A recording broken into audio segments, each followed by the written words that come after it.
On a Friday night in mid-July, a 23-year-old was home alone in a rural corner of Ohio. The house sits on a quiet, nearly empty road, with the backyard ending at a dense, sprawling line of thick woods. This diagram shows the specific layout of the first floor. It's an open concept design where the living room, dining room, and kitchen form one continuous space. Sitting on the couch leaves your back exposed to the large glass doors that overlook the backyard deck. The only other way into this space is a dark hallway connecting the foyer to the living room. Because of how the furniture is positioned, this hallway sits almost entirely in a person's peripheral blind spot. Late that night, the house was silent and pitch black, illuminated only by the glow of the television. He was sitting alone, focused on the video game, while his two large dogs slept on the rug nearby. This combination of total isolation and a wide open floor plan forces the brain to prioritize the most obvious threat.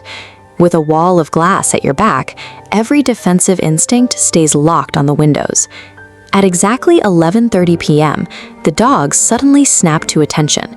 They didn't run to the door or bark, they sat up rigidly and stared into the dark hallway. A moment later, the silence was broken by a heavy scraping sound from the patio. One of the wooden deck chairs was being dragged across the concrete right outside the glass. He crept toward the window and peered out.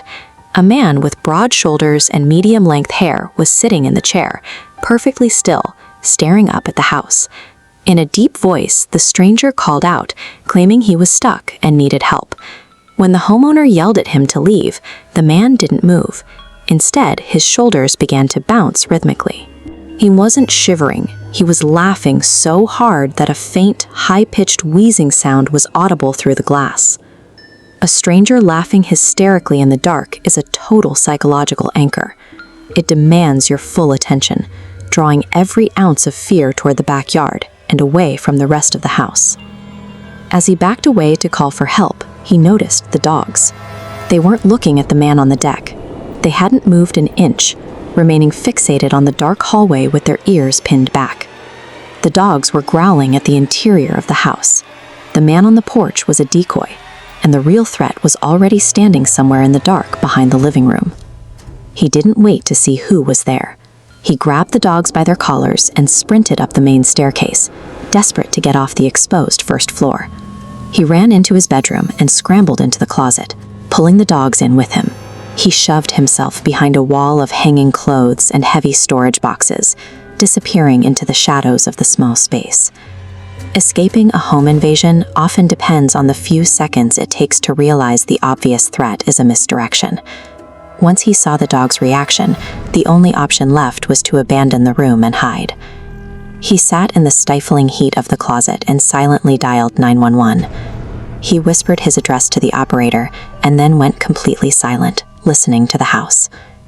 After a few minutes, he heard the faint click of the bedroom door. Heavy, deliberate footsteps walked across the floorboards toward the center of the room. The intruder stopped at the bed. The protagonist listened as the bed covers were rustled and moved. Then the footsteps started again, moving directly toward the closet door. The closet door creaked open. He held his breath, sitting perfectly still behind the boxes as his heart hammered against his ribs.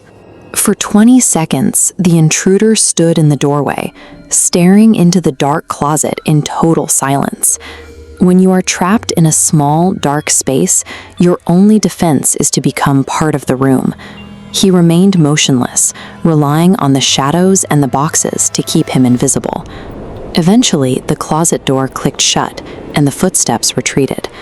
45 minutes later, police sirens filled the driveway. By the time officers reached the backyard, the man on the deck had disappeared into the woods. The police conducted a sweep of the property. When the lead officer returned from the upstairs hallway, his face was pale. He noted that the front door was standing wide open. The intruder had walked right out the front of the house. But the most disturbing discovery was found in the bedroom. This image shows what the police found when they lifted the bedskirt.